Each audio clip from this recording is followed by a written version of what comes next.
Memórias Sombrias apresenta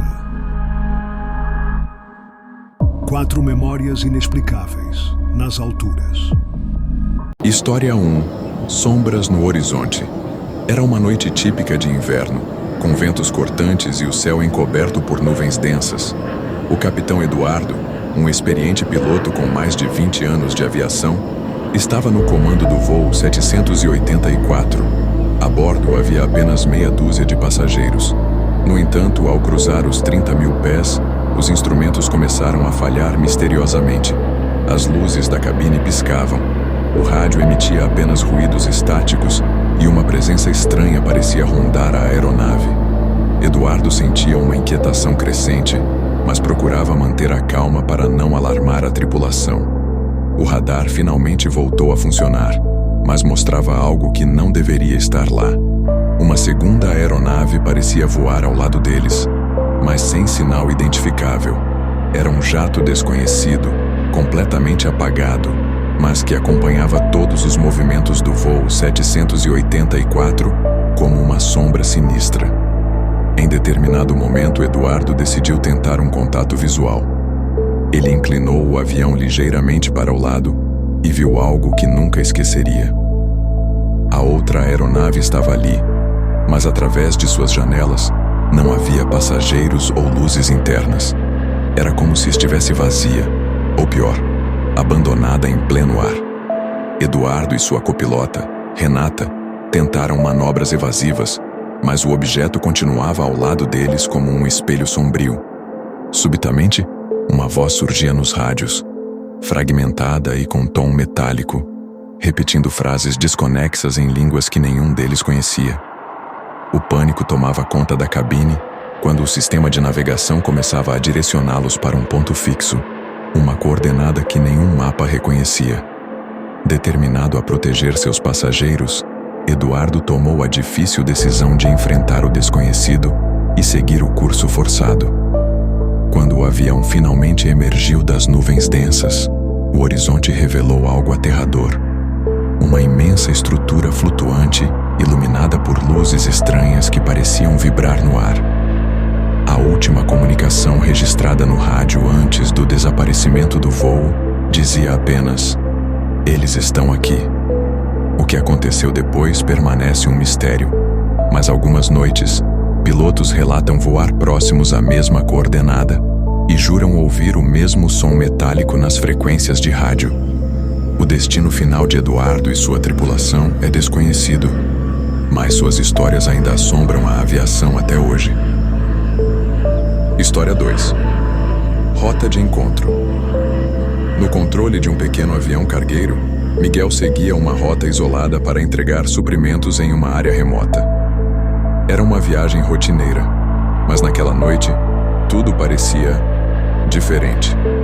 A lua cheia iluminava as nuvens esparsas, e a calmaria incomum fazia com que Miguel se sentisse observado. Ele descartou os pensamentos como fruto do cansaço e tentou focar no painel.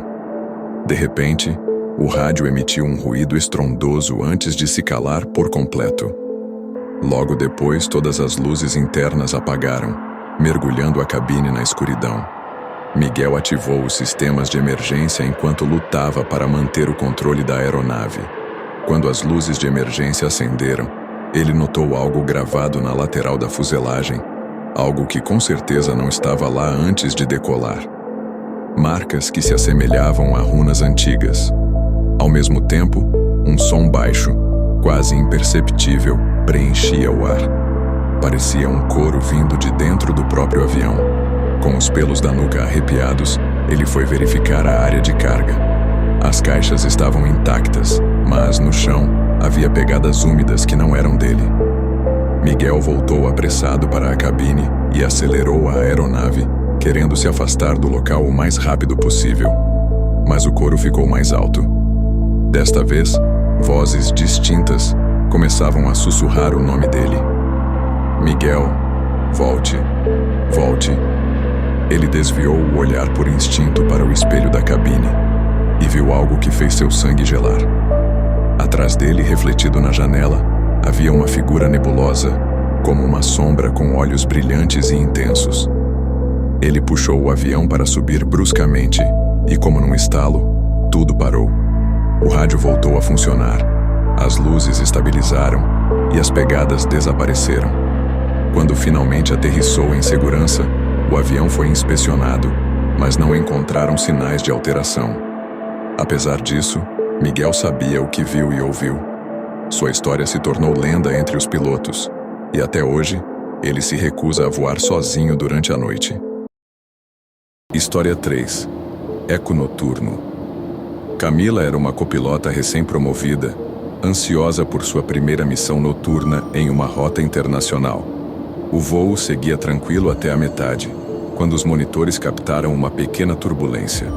O capitão Marcos, ao lado dela, comentou que aquilo era comum. Porém, o radar começou a mostrar algo intrigante. Uma sombra que parecia mudar de posição constantemente, mas sempre a poucos metros da aeronave. Achando que poderia ser um simples defeito no sistema, Camila reiniciou o monitor, mas a sombra permanecia lá. Até que algo mais estranho aconteceu. Um som como um murmúrio invadiu a comunicação interna. Inicialmente, os passageiros não perceberam, mas a tripulação começou a ouvir uma melodia desconexa vinda do sistema de som. Uma melodia que ninguém havia tocado. O capitão Marcos começou a se sentir mal, suando frio, e deixou os controles temporariamente para Camila. Nesse momento, um dos passageiros chamou um comissário apontando pela janela e dizendo: "Algo está lá fora." Camila tentou focar em estabilizar o voo enquanto os comissários acalmavam o passageiro, mas ela também teve sua visão atraída para o vidro lateral. Ao olhar rapidamente, viu um brilho avermelhado, quase como olhos encarando a cabine. O avião começou a perder altitude sem explicação, e todas as tentativas de Marcos para recuperar os controles foram frustradas. Porém, ao entrarem em uma grande massa de nuvens, o avião subitamente estabilizou. As vozes e o murmúrio desapareceram como por encanto. Quando aterrissaram, a aeronave foi levada para inspeção completa. Camila contou sobre as visões, mas os registros nada indicavam de errado. Até hoje, ela carrega um amuleto dado por um passageiro daquele voo que dizia: "Para espantar as sombras da noite." História 4. Desaparecidos no vento. Noite densa, vento forte e o céu sem estrelas. O capitão Augusto e sua equipe enfrentavam uma viagem difícil em meio a uma tempestade elétrica. Após um raio atingir a asa esquerda, os sistemas principais falharam. Eles se viram sozinhos, sem contato com a torre de comando. Augusto, com nervos de aço, tentava localizar visualmente o horizonte, mas tudo ao redor estava envolto em escuridão absoluta. Após alguns minutos, o sistema reiniciou, mas revelou uma leitura aterrorizante. O radar mostrava diversos pontos à frente, alinhados como uma formação de aeronaves. Eles começaram a aparecer em velocidade impressionante, cortando o céu ao redor deles como vultos, mas nenhum deles parecia ser físico. As luzes internas começaram a piscar quando vozes apareceram nos comunicadores. Em uma dessas vozes, alguém falou claramente: "Essa rota não pertence a vocês." O capitão Augusto instruiu a equipe a manter a calma, enquanto tentava desviar da rota detectada. Mas era como se uma força invisível puxasse o avião para uma direção específica. De repente, as luzes da cabine se apagaram por completo, e um silêncio sobrenatural preencheu a aeronave. Nem mesmo o som dos motores era audível. Quando tudo voltou ao normal, o avião estava completamente desviado da rota original e já próximo ao destino final. Contudo, a surpresa maior veio ao aterrissarem. Um grupo de oficiais aguardava para fazer perguntas detalhadas sobre o ocorrido, mencionando relatos semelhantes de outras aeronaves que passaram pelo mesmo setor aéreo. A tripulação, no entanto, manteve segredo do que ouviram. Augusto apenas afirmou: "Existem rotas que a humanidade nunca deveria cruzar." Quer desvendar mistérios que desafiam a lógica? Inscreva-se no canal Memórias Sombrias e descubra novas histórias aterrorizantes toda semana.